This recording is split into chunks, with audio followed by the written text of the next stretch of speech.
to today's webinar, Lean on Green, the hour that changes how you run your crews. I'm Kim Lux, Senior Editor of Lawn and Landscape and your host for today's event. Now, a couple of housekeeping notes before we get started.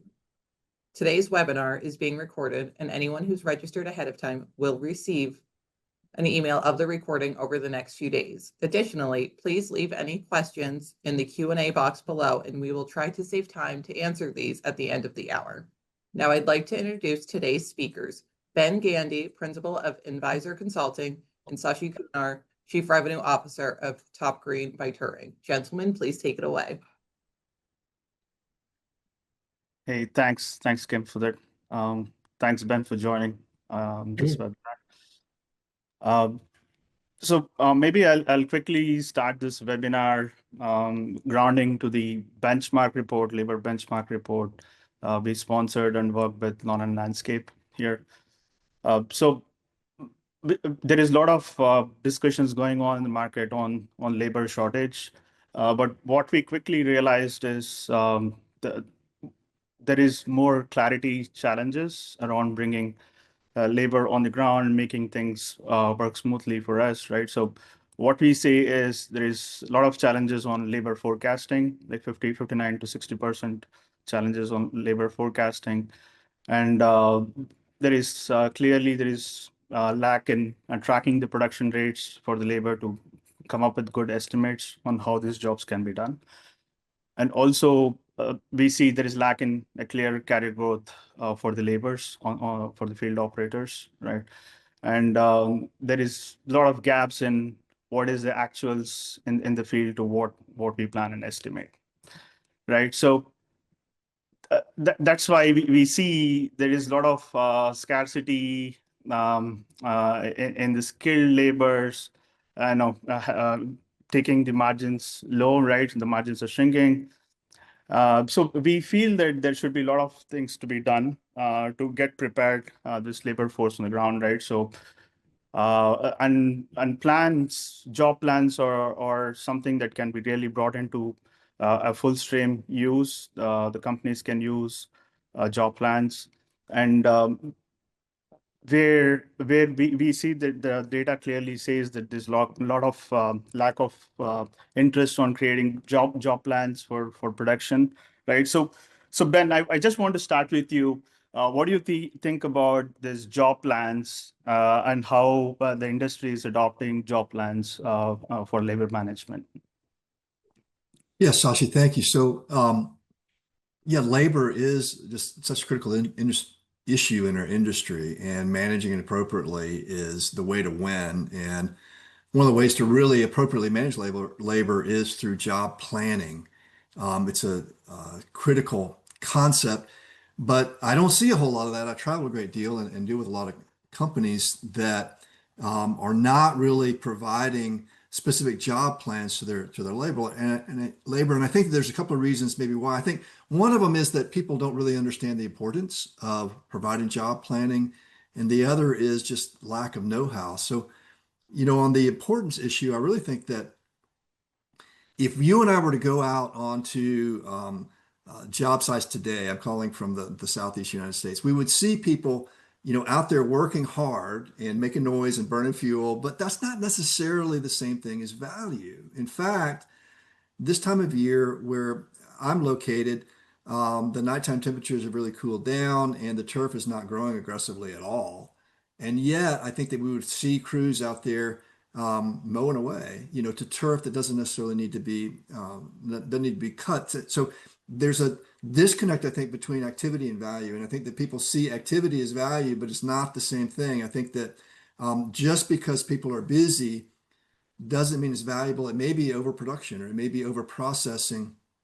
There may be movement that's just not necessarily necessary. There may be transportation. Those are forms of waste. They're not malicious. They're not intentional. It's just activity that doesn't equal value. And I think that the lack of clarity around that is one of the reasons why people don't really focus on job planning. The other is just not knowing how. How do you go about planning the work and thinking about that? How do you plan work in such a way that the work is efficient, that the plans are easy to follow, that it's sustainable? And there's a lot of misconceptions around that. A good plan and good job planning should clearly define the scope of the activities. It should set about the best sequence of activities. I think that for landscape maintenance, um, uh, you know, uh, detail work followed by edging, followed by mowing, followed by string trimming, followed by blowing is the proper sequence. But that's not always what we see. If it's installation work, then we need to do the demolition, followed by the rough grade, followed by infrastructure, followed by hardscapes, then trees, then shrubs, then sod. That's the optimal sequence. But if you don't have job plans that really depict that, then that's not always what you get, and you end up with rework. Um, the right equipment and crew size should be reflected, time expectations, what their customer really values. Those are the things that should be reflected in good job plans. Just a couple of examples maybe of things here recently that I've dealt with or seen. Sashi, I was working with a crew that was maintaining a large residential development, a 3-person crew, and most of the work is a huge parkway and a nice large amenities area. But there were also, at the end of every cul-de-sac, there's a little landscaped island. And we got out there and really working with the crew and looking at it. The crew leader was taking all three, himself and all three, the other 2 crew members, to every little island on the job site, and it's just a little bit of mowing and blowing it off. There's like over 20 something on these little islands. So there's a huge amount of transportation waste in taking everybody to all 20 plus of these little locations. When we reset it up just to leave the 2 crew members out on the parkway servicing all that, while the crew leader took himself to all the little islands, and he could get with 1 person, get each one of those little islands serviced at about the same time that it took 3 people. So tremendous more production, tremendous labor savings by doing that, but it took a plan to understand, how to execute that and sustain that. It's another site that I went to recently, a nice resort, where there's about 40 miles actually of curb and sidewalk. And this crew was servicing the property over multiple days. And they're blowing all this off with backpack blowers. And so actually walking 40 miles a week to get it all blown off. That's a lot of walking. So we reset up the crew with a side-by-side and a turbine blower just to pull behind. There's not that much pedestrian traffic on all these curbs and sidewalks. So it's easy. It's considerably more productive. But it took digging into job planning to really understand that. And these guys weren't lazy. They're working hard. They're working really harder than they needed to. But lack of the job planning, lack of the right equipment was really penalizing them in terms of their labor. There's another site that I went to, really large, very high-end residential development, where they were deploying a 7-person crew, which is a big crew, and 3 mowers. And everybody kind of starting in the same spot on the same side of the street. And based on such a large crew and the deployment, the mowers are overlapping and the crew's kind of out of sync with the string trimmers getting ahead and the blowers kind of waiting. And we found that if we reduced it to a 5-person crew, that you could get through the same development, same time, but obviously considerably, more productive because you've got 2 less people. Not that we don't need those people, but we can redeploy those people elsewhere. So, good job planning really helps us to address, I think, the issue that you're talking about is that, labor is just, it's the number 1 challenge really in our industry. Yeah, so absolutely. So I think it's amazing to know how a simple plan can bring so much clarity in the work, right? So, and again, this is not something new. Industries have been doing this. Several other industries have been doing this. So I just want to bring this lean framework discussions here, right? So the lean also preaches us the same thing. So most of the industries, they wanted to get that rhythm, that flow, right? So we want that flow. We don't want to compromise the quality, but we want the rhythm so that we bring the efficiencies in productions. Again, here in our industry, we are not dealing with machines. We're dealing with outdoor works, but still there is a lot of repetitive works are happening, right? So like we do 32 to 45 cycles of mowing jobs. So we visit these properties frequently and do repetitive surveys. Though the seasons change, the services change. There are quite a lot of variabilities that we bring. But definitely a simple plan um, can change things. The examples that you quoted are really good ones where we can see like a simple change and or forecasting things might completely change the way that we are approaching the property, right? So going to the lean principles, how much do you agree that we can replicate to some extent the lean principles to our plans, and what are the elements that we can embed into the lean plans so that it can be a repetitive blueprints for us to use for outdoor works? Sasha, that's a great question, because I think that, incorporating lean principles into how we think about job planning and how we think about executing is so valuable. Lean helps to sort of separate the value add from non-value added work. That's one of the core principles. And, when we talk about lean principles, it helps to objectify, because the last thing I want to do is go out to a job site and accuse somebody of wasting time, because they're working hard. So when we can talk about principles, then it's not accusatory. It's not. There's no need to be defensive. It's just referring back to principles of how to get the work done. So, lean principles involve trying to reduce or eliminate waste, trying to reduce or eliminate non-value added activity, create flow so that nobody has to wait on a prior process before they can start their process, and to create frameworks for continuous improvement. And that's where job planning really comes into play. Good job planning should reflect the scope, which is exactly what the client is paying for, and as well as customer expectations. Sometimes scope and customer expectations, there may be a little bit of delta between those things, but good job plans should reflect both. There should be time elements embedded in good job planning, estimated time, task time, schedule times, equipment, the elements, the size, the number of units on equipment should be elevated. Pieces of good job planning. People, right size people. More people don't always make it more efficient. A lot of times just the opposite. So the right number of people, the right skill sets, and then sequence again, the sequence of the activities. Job plans should be easy to understand, easy to share. In fact, as much as possible, job planning should be highly visible, like what you're bringing up now on your screen. Can you imagine, like, if we bought furniture from IKEA and they just provided like this narrative, like this paragraph, here's how you put it together? That would be so hard to understand, but they don't. They give you pictures. And it's very simple. They try to keep even the illustrations to as few lines as possible, just so that it's very clear. They're not pictures as in photographs, but just very simple illustrations to help us to understand, well, how do I put the order of operations in the proper sequence to construct it? And if we can provide job plans that have the same sort of simple clarity, then it can really, I think, communicate scope, time, equipment, people, and sequence in the right way. And that's what, I think the Gantt that you're pulling up right now, really helps illustrate. Is there's time elements reflected, there's scope elements reflected in the Gantt chart that you've got. The equipment is implied in the Gantt that you're displaying. The number of people is implied, and the sequence of activities is embedded. All those things are embedded in the job plans that you're using here.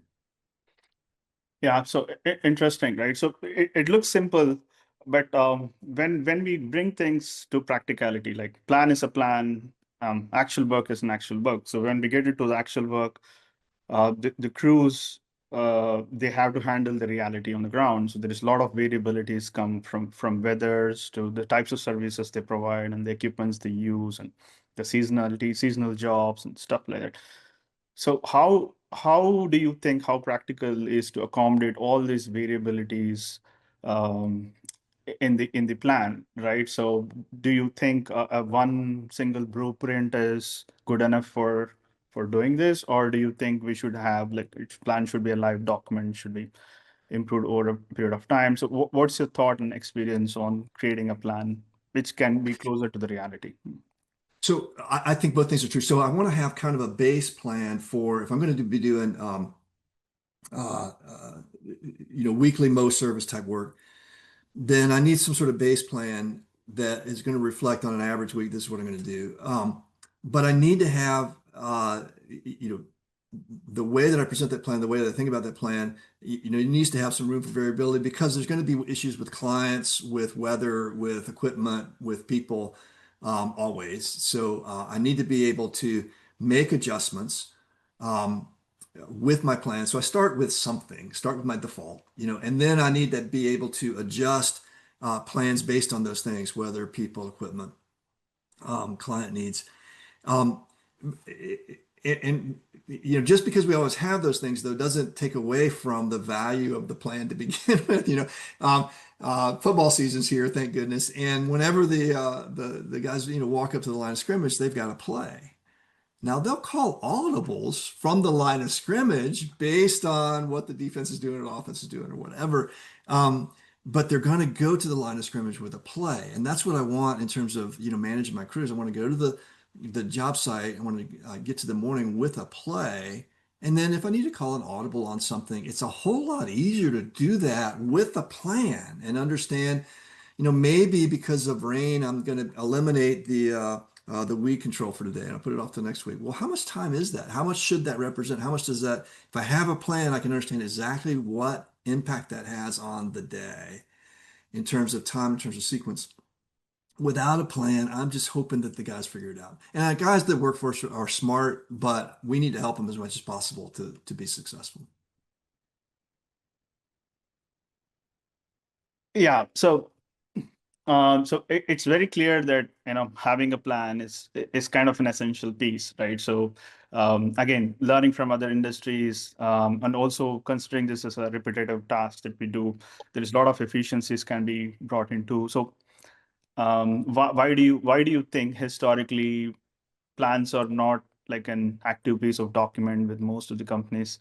Um, which the report says to us like planning like 59 to 60% of the companies really don't have like a clear blueprint for every property. Why do you think that's happening? Do you cite any reason for that?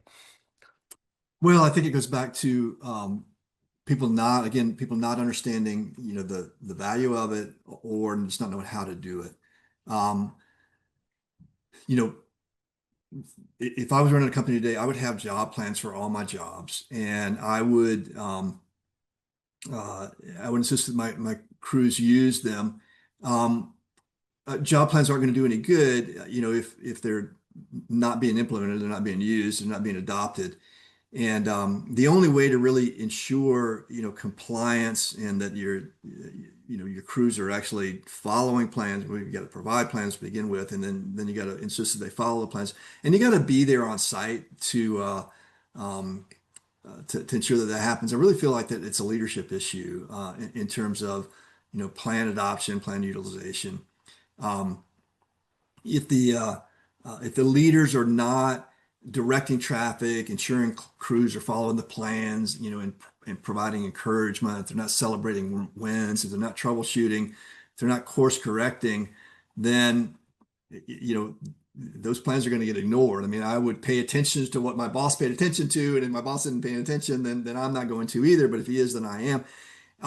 Can you imagine, preparing for a football game and you hand all the players a playbook, but then you never actually follow anybody out to the field and go, look at what everyone's doing? Well, that's not going to work, right? The coaches got to be there. The challenge that we have with our industry is a lot of the coaches, a lot of the production managers, are managing 4, 5, 6, 10 crews, and you can't be 10 places at one time. So um, you can certainly drive around and you can drop in on various crews throughout the day. But one of the things that uh, Top Green offers is technology where we can put GPS trackers with the crews to actually monitor the activities that the crew has. So you get a digital report of the crew compliance with a plan, which helps really stretch the production managers, the leadership's purview about what's going on, what's not going on.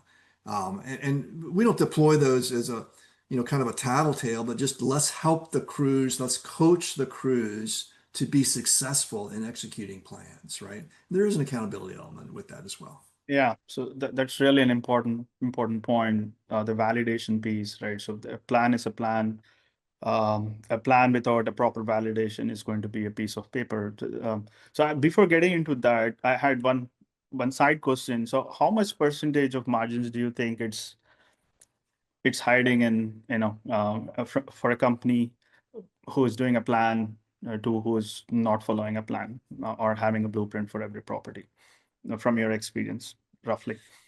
So what I typically see when I've spent a lot of time sort of looking at the work, Sashi, and thinking, all right, I'm seeing the activity, I'm seeing the busyness, I'm seeing some amount of non-value added activity and some amount of value added activity. And I really think that the delta, but the non-value added that is embedded with the work that I typically see is probably typically 20%, something like that. Maybe more than that, maybe less than that. And I think that job planning is not going to take that 20% and shrink it to zero. I think there's some amount of sort of indirect non-value added time that's going to be in there just because people are imperfect. But I think that you can easily get 5 to 10% of the non-value added activity out just with good job planning and good compliance with the job plans. And when you think about it, the single biggest expense that, all the companies that are joining us today have is labor. If I can get a 5% advantage in my labor spend, and not that I'm going to, lose 5% of my workforce. I just want to redeploy that 5% of my workforce to go earn revenue elsewhere. That's a game changer. That really moves the needle. And it could be, frankly, much larger than 5%. Yeah. So yeah, definitely for growing companies, that's like a big eye opener, right? So 5% is not a big number. Sorry, it's not a small number. So it's really big number for them to really consider, and the opportunity there, right? So if we are saying, because we are transacting hours with our clients, and if we don't realize the potential of saving that 5%, which is clearly an additional revenue. So yeah, it's a really big number. It's fascinating to know. So going back to the, sorry, yeah. I'm sorry. The point that I try to make with people is it's not just about saving 5% or 10%. Yeah. It's about earning now, taking that potential savings and turning it into revenue with no additional cost. Theoretically, mathematically, that's the opportunity, is if I can save 5 or 10% of my labor on a job and redeploy it into earning money elsewhere, then for the same cost basis, I'm earning 5 to 10% more. That's a huge game changer. Yeah. Same labor, same truck, same equipments, but we are maximizing our revenue there, right? So yeah, that's absolutely interesting. So going back to the validation piece, so we know, again, we are talking about variabilities like production rates, the measurement of the properties, the services that we're trying to provide, and the seasonality, and even the property type definitions. It's a HOA or a commercial property. So every bit of nuance is going to affect the way these guys are going to perform the job, right? So validation plays a critical role. So how do you think traditionally plans are validated, and is it challenging for adoption of plans? Is it really challenging because the validation is not a piece that it's not helping them to close the loop? Do you see there are challenges around planning? Yeah, I think it's usually challenging just because you think about production managers are busy people, right? And really to validate the plans, I really need to lay eyes on the crew and see there's an optimal path of motion, and so all equipment, all landscape equipment is right-hand oriented, right? So mowers discharge to the right, edger you hold on your right, blowers on your right. So there's an optimal path of motion. Well, so that sort of dictates, how you park the truck and how you flow through the property. And the only way to see whether or not the crew is actually doing that, is to stand there and watch them, um, there's an optimal sequence of activities. The only way to see whether or not the crew is doing that is to stand there and watch them. And there's to the extent that the production managers that are out there have time to do that, we should absolutely do that, but they just don't, right? A lot of times. Um, so I think that using the technology that we have available now, GPS trackers, is a way to validate first of all whether or not the plan is a good quality plan. So let's do that, and then second of all, if it is a good quality plan and it's going to work out, then is the crew following it? Are they on track? Are they on task? Or are they not? And I'm not trying to micromanage to the minute, but I am trying to micromanage at least to the big sweeps. Are we doing it in the right sequence? Are we flowing through the property in kind of, the correct path? And if we are, great, let's move on to the next thing. But if we're not, then I need to go course correct, and help the crew understand exactly how to do that. So you either got to lay hands on it or you got to leverage technology to help you out. And the GPS tracking devices that we have are a way to leverage that technology. You can see value added versus non-value added in the job report. You can see path of motion by the GPS tracking. Yeah, so I'll just since we are in the space of technology right now, so I just wanted to reemphasize few things. Like from Top Green side, we do bring in mainstream technology for the landscaping teams uh, to adopt technology to scale. Again, technology is all here to help and scale, right? So imagine 5 years back or 10 years back for us, property measurements over a satellite image was not there, right? So now it's been actively used in mainstream, right? So that's primarily used for estimations and takeoff. So imagine using that for production, right? So we have this measurements and getting the flow maps, getting the Gantt charts to scale, right? So say I have 3,000 properties in my portfolio. How do I plan at scale, right? In production. And also, how do I validate at scale? So is it possible for to use as a stop clock on the side to go for the production managers go onto site to measure? So I want to quickly run through like how Top Green like technologies is trying to help the industry at this point of time. So on the planning side of things, everything starts with like a measurement. We need to measure the property, evaluate the production times that we have with us, right? So production times are very, very critical. And then we have to have an optimized workflow where we have clear zones identified, and then we need to establish this balance act, right? So every piece, the four things that I was talking about in this slide, like take off, plan, execute, measure, and improve, um, every piece there is critical, right? So when we are talking about a plan, a plan has to have these elements. Production rates are really, really essential for every company to know their typical production rates for every service.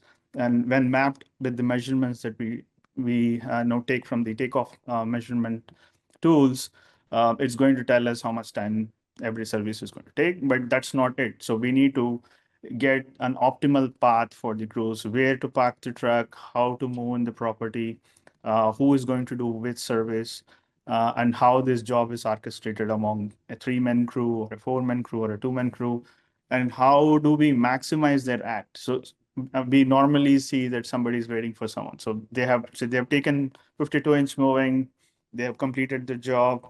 The guys on the edging or cleanup blowing, they're completing it. So these guys are waiting for them, right? So there is easily 20, 30 minutes sitting in there.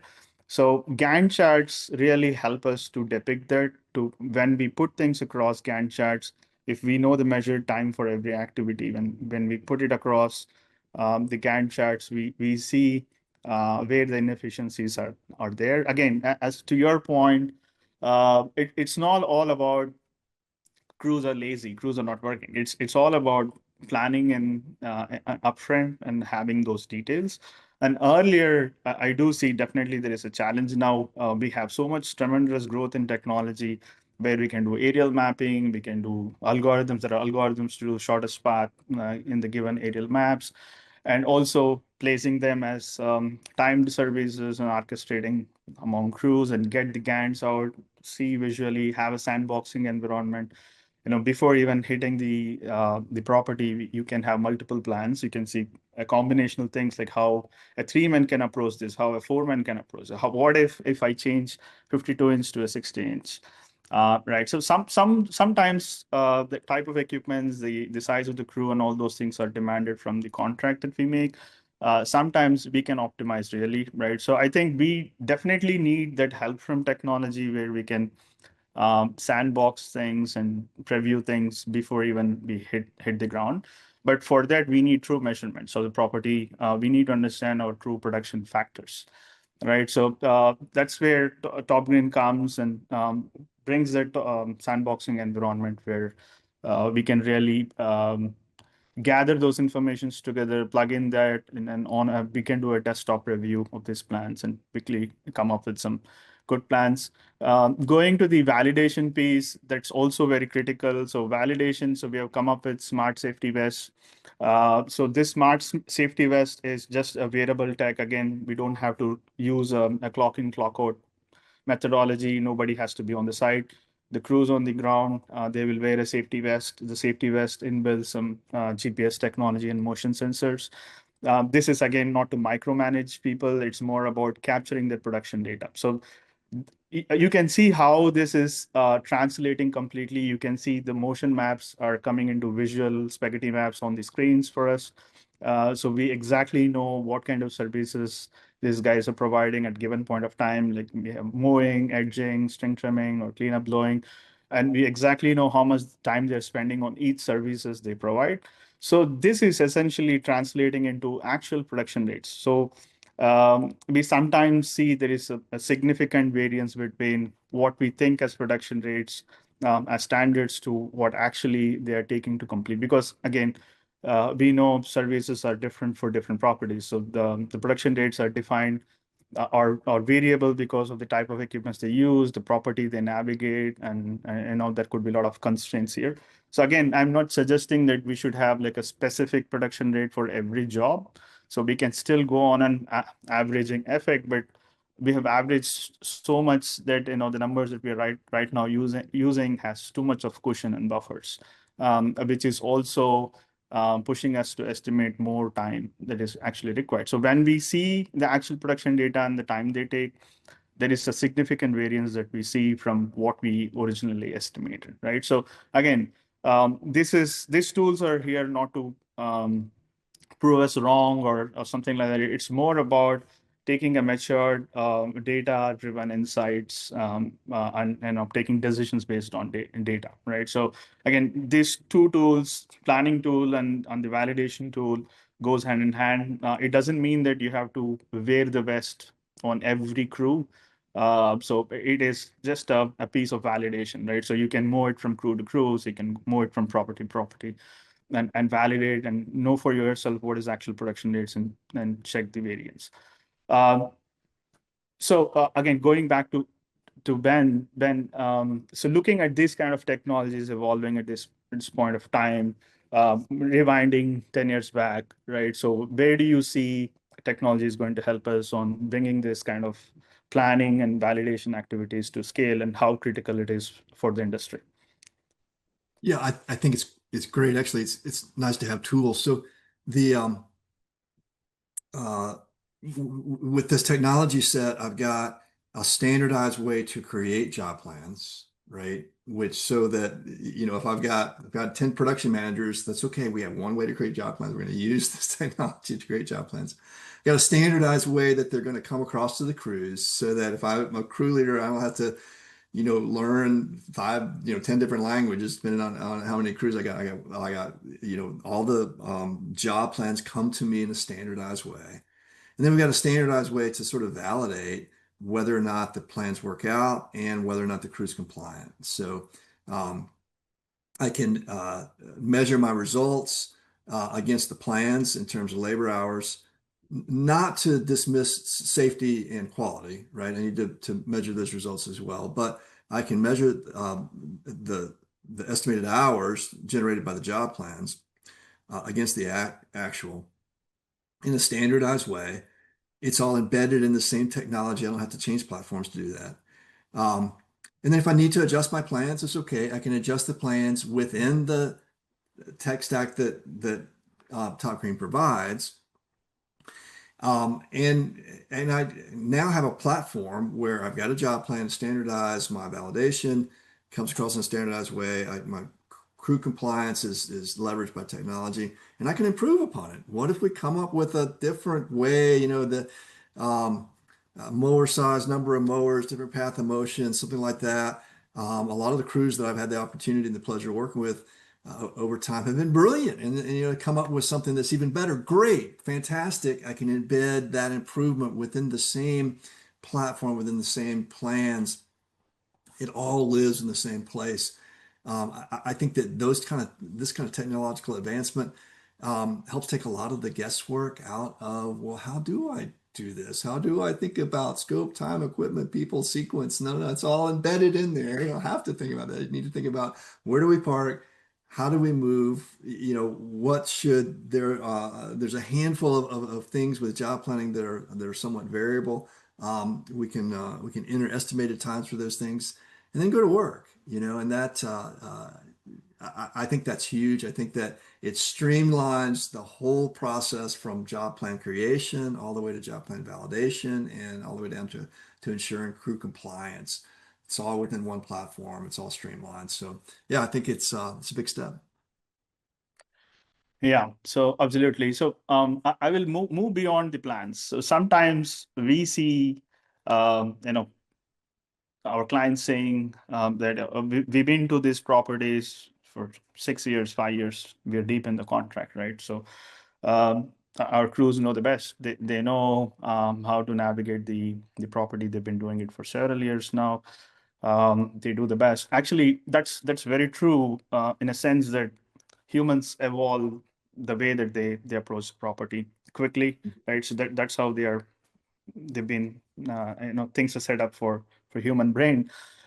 So definitely we have squeezed out max, when the crews hit the property 3 years, 5 years, 6 years, they've improved a lot. But the challenges definitely come when we change the crew, when new crews come or the contracts renew and all those things. But we have also seen with this validation tool that the crews have built some habits, right? So sometimes this habits are killing, right? So they have knowingly, unknowingly, they have learned something and they've been following it for years and years now, which without really knowing what it is, it's very difficult for us to untrain that or declutter that habit. So again, I just wanted to show an example where we have seen, this is a simple example. So I wanted to hear more examples that you have seen from your experience, what kind of habits are killing, but I'll just quickly jump into this example. So where we have seen this double cuts, right? So when we were using this, our smart vest for validating the production rates, we saw something different. So this crew were performing double cuts, and again, double cuts are not non-standard. So most of the northern markets they use double cuts. So when we questioned more about this double cuts, so they said it's actually not necessary for us to do double cuts in this property. So this is something that there was a instruction in the beginning of the contract, but now we are 5 years deep. I don't think the clients anymore require double cuts, right? So with this simple observation, the crew was told that they should not do double cuts anymore. They should do just a single cut and leave the mowing cuts I'm referring to. So with that simple change, we see there is a significant drop in the number of hours they're spending on the site, right? So earlier it was 32 hours they were spending on the site, including the mowing activity. With this simple change, they just dropped some 12 hours on the site, which is a significant number. So imagine then multiple visits to the same site, then the number is going to fall. So this came in because of our planning tool. When we put standard production rates there, we saw the property has to take around 25 hours. That's what our plan said. But the actuals are more than that. So it was 32 hours. Then when we realized that these double cuts were happening, when we gave that as a feedback, the number went down to 20 hours, which is a significant drop. So again, so going back to the habits, right? So sometimes definitely we will not get this kind of information even when a production manager goes onto the site, right? So it's very difficult to see all these things. There are thousands of properties these companies are handling. It's very difficult to see these kind of things. So you had any similar experiences on the habits, right? So this is something beyond the plans. You have anything to share about that? Yeah, so I think you bring up sort of a number of points. I think that crews do become more efficient over time, but Sashi, things change, right? And personnel is going to change. So having plans is your assurance that you don't have to recreate the wheel. I just have to retrain on my current plan, and I think that that's huge. That because personnel changes is almost inevitable. So I think that that's a huge advantage to having good, solid job plans. I think that the double cut issue. I've seen that where a lot of times bluegrass with more northern markets in May, maybe the first part of June, you got to double cut it because it just grows so fast. And I think that new guys, maybe it's their first year, they don't realize that by mid-June and certainly by July, you don't need to double cut anymore. But hey, well, that's the way they trained me. So they get into that routine, and you find crews out there in August, they're still double cutting everything. It's like, no, we don't, we're done with that.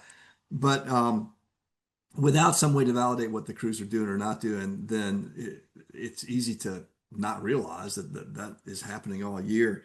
Um, uh, I was on a big job in Florida last summer where there was it's a three-man crew, and there was about 20 hours worth of mowing. And they were sending out two mowers to with this three-man crew. And the other activities, the string trim, weed control, were not that heavy. The parking lot area, building area was not that big. So it's maybe 4 or 5 hours worth of other activities. The challenge with that setup, Sashi, is that if I've got 20 hours worth of mowing with two guys mowing, they're going to mow for 10 hours apiece. So that crew's going to be there for 10 hours. Just mathematically, even though there's not 30 hours worth of work content there, there's only about 24, 25 hours worth of work content. But um, that was just their habit of taking two mowers and three guys, just the way it got set up, and it had gone on that way for years. But the fact is, there's one person that is, 5 or 6 hours every visit, basically non-productive, just sort of looking for something to do, waiting for the mowers to get finished. So those types of habits, I think, get embedded in the work sometime, and it's not laziness; it's just the way we do it, right? And without having any kind of job planning and really rigor about the way that you're thinking about the work actually getting done, that sort of thing can just go unnoticed. And in that market, you mow 42 times a year. Good grief, 5 hours times 42 times a year of non-productive work, just based on having the wrong crew size or mower, complement. You can fix it in one of two ways.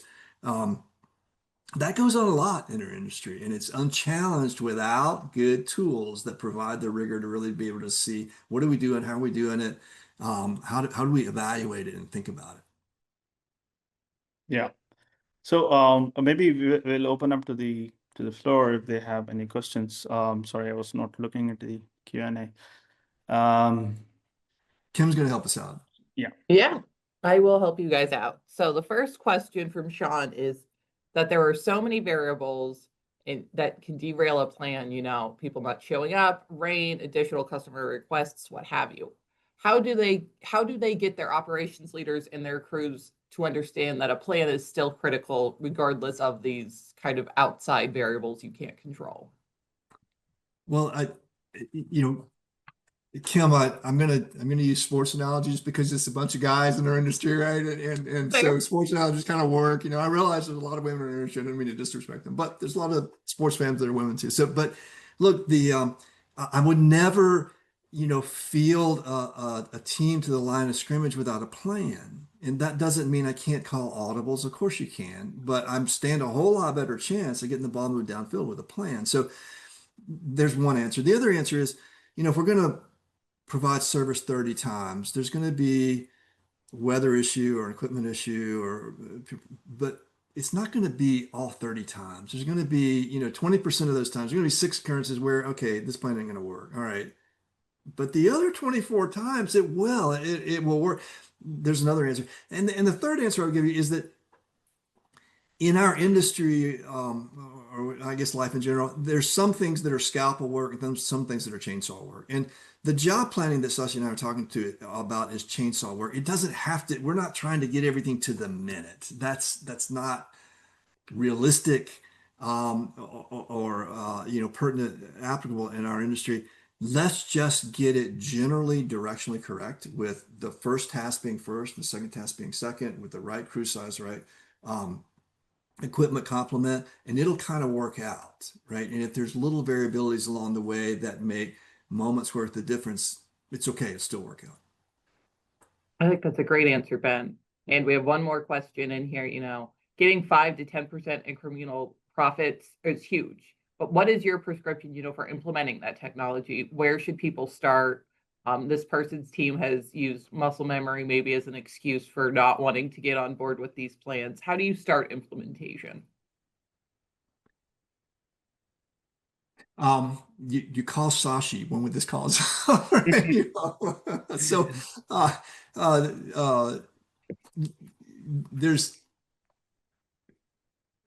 there's a number of answers to that question, and I'll provide one of them is don't start with too big a scope to begin with. Pick out your 2 or 3 good crews, 3 or 4 good properties, not your smallest, not your largest, but good properties they have a good history on. And then let's just develop good job plans for those. Top Green provides really good tools for job planning, so that's a good place to start. But even if you call Top Green tomorrow, you're not going to get them to create job plans for your whole portfolio. We're going to start with a limited data set and then expand it from there. I want to be a little bit political, a little bit strategic about how I start. I want to pick crews that are respected, that not my worst crew, right? I'm going to pick my better crews that have some tenure, and I'm going to pick jobs that I have maybe some history behind, so that I can, they're not necessarily the newest job that I have. I don't really have anything to compare prior results against if I do that. So I want to start there, not be in a breakneck hurry. Let's create some job plans, do some training, celebrate the wins. We'll find some wins, let's celebrate those, and then expand the scope from there. Whenever I first started really understanding lean principles and really getting into job planning, I had a lot of enthusiasm around it, and I thought we're gonna create job plans for our whole portfolio. This summer, 150 jobs, we'll get them all done. That's overwhelming, right? So let's start with 2. Let's start with 3. Let's start with 5 job plans, and then expand from there. And what if it takes 2 seasons to get the job plans implemented for your whole portfolio? That's okay. That it can't take 5, because everybody will just sort of get tired of it and lose interest. But if it takes 12 months, 18 months, 24 months, that's a reasonable pace to implement dramatic cultural change. I agree, Ben. And, I have a question for you guys. It seems like these job plans, not inherently trying to take away hours, but that might be the way it's perceived. How do you handle that with crews? Sasha, did you want to, or do you want me to handle that? Yeah, you can go first and follow on. Sure. So it's a real issue. So if I was a crew member, a crew leader, whatever, and I have a certain set of jobs, and it's taking me 40 or 45 hours a week to complete all those jobs, and then we develop job plans, and all of a sudden I can get it done in 35 hours. Well, that's potentially money out of my pocket, and if that happens, then I don't want to cooperate, and that's a legitimate, I think, position on my part. So it becomes a management responsibility to backfill that opportunity, that 5 or 10 hours worth of opportunity, with additional sales or rerouting or both. If you take hours and money away from people, well, yeah, you're going to have a problem, and that's the wrong direction, and that's a smart crew leader is going to see that on the horizon and have questions around that. And I think that you're better off going ahead and address it up front, whether they anticipate it or not, and let people know if we're able to capture labor hours through good job planning, then it's our responsibility, and we will make the commitment that you'll keep your hours. We may, in fact, put more jobs on your route. We're not going to ask you to work harder, though. And that needs to be clear. Putting more jobs on your route doesn't mean work harder. It means we've created job plans that allow you to get the same work done with less effort, less movement, less activity, so that we're able to add more to your route and make sure that you keep your job hours. I was on helped develop a job plan for a campus a few years ago that had 5 people full time. And by the time we developed the job plans, we realized we could do this whole thing with 4 people. So it's, that's 20% productivity gain. That's significant. But the leader who's in charge of that account had the presence of mind to keep 5 people there all summer because his sales were slow. It's just one of those summers, didn't have anything else to backfill it with. And implemented that plan the next year when he had some more sales and was able to utilize that labor resource somewhere else. And good for him to have the patience and presence of mind to realize that was the proper way to treat his employees, the proper way to stage it in. He got his savings, and good for him. He had to wait a few months, but in the big scheme of things, that's kind of a drop in the bucket. Yeah. Absolutely. Yeah. So Anything to add? Yeah. So my take is more on leadership and the culture, right? So what we are going to communicate to the crew is very important. So essentially, all these companies are trading their hours with their clients, right? So that's the business we are in, right? So, and we want to maximize the productive time there. So it's hours are hours. So hours can be split into productive time, non-productive time. So we are trying to maximize the productive time just to increase the revenue, right? For me, I see the crews are our partners here. They are partners in the business who are growing the business. So the more productive time they're putting there, more revenue are making. So we need to definitely identify them, incentivize them, right? It's more culture. It's not we are in a growth spirit here. So we are trying to grow the companies and we have to maximize the scope of work. So we are not here to reduce their scope of work. That's how I'm looking into. Yeah. Yeah, I think that's a great perspective. We have time for maybe 1 or 2 more questions. If anybody has one for Ben and Sashi, please leave that in the Q&A box. If the 2 of you want to answer this question, with crew turnover and subs and new employees constantly coming into the industry, how do you keep these plans relevant and easy to follow for these new folks? I like the platform such that all the plans are standardized. They all come across in the same way. They have the same format. There's only, they're not coming in 15 varieties, right? They're all kind of standardized in the way that they come across so that the leadership, the production managers out there can communicate them in the same way. And crew turnovers, is just a factor of our industry. So in some sense, the job plans ostensibly they're for the crews, but really they're more for the managers, right? So that it's not if, but when we have turnover, okay, I'm pulling my plan out. The old crew, they had the plan down, they got it, but now I've got to change, new person or new crew, and I'm going to dust off my plan, redeploy it. And in the midst of that, constantly trying to seek feedback from the crew leaders. Maybe the new guy that's out there has a better idea. Fantastic. We'll use that, right? If they do, I want to dignify that guy and that idea and implement that change if in fact it does provide greater safety or greater level of quality or greater productivity. Yeah.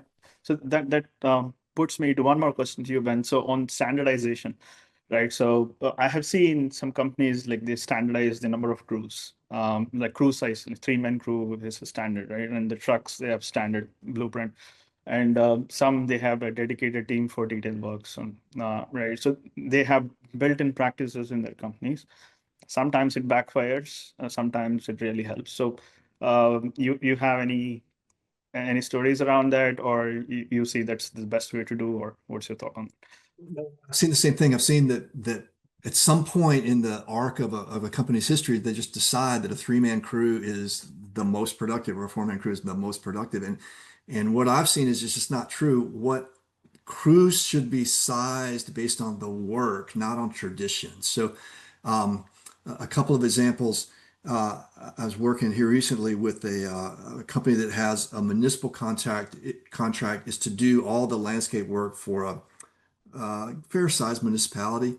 And they always send three-man crews or three-person crews, just because that's their tradition. But what we saw was that a lot of the scope was these little tiny stops. It's like a dog park, and then there's a pump station, and then there's another little common strip, and they're like hundreds of them. And it's a large contract, but most all the stops are very small, and really a three-person crew is just not all that efficient. There's an awful lot of transportation from one little stop to the next, to the next, to the next, to the next. And we cut it to a two-person crew. In fact, there's actually three two-person crews. And they could get through the same work because, by the time all three of them get out of the truck and do the tiny little dog park and hop back in, two people could have done that. So the crew complement, the equipment size and the people size needs to be driven by the work content and not by tradition. I was in Louisiana doing some work a couple of summers ago where they always run four-person crew with two mowers. And, upon assessment of the typical work that they have in their portfolio, the four-person crew made sense, but three mowers made a whole lot more sense than two mowers. Yeah. For a variety of reasons, but it all goes back to work content, Sasha. It's really being able to kind of assess and understand that, and process it in a way that is based on the work content, not on what we did last year, what we've done for 10 years. It's based on the work content. Exactly. Well, I think I will leave you guys with, one final question. If a branch manager wanted to get lean tomorrow, what's the first small win they could make to get them started on going down the right path?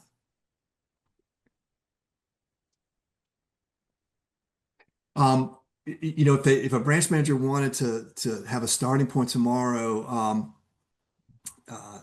standardization might be one place to start. Standardize all your trucks and all your trailers so that they're all set up the same way, not necessarily the same mower size and pieces, but let's put the weed eater cord in the same place on every truck. Let's put the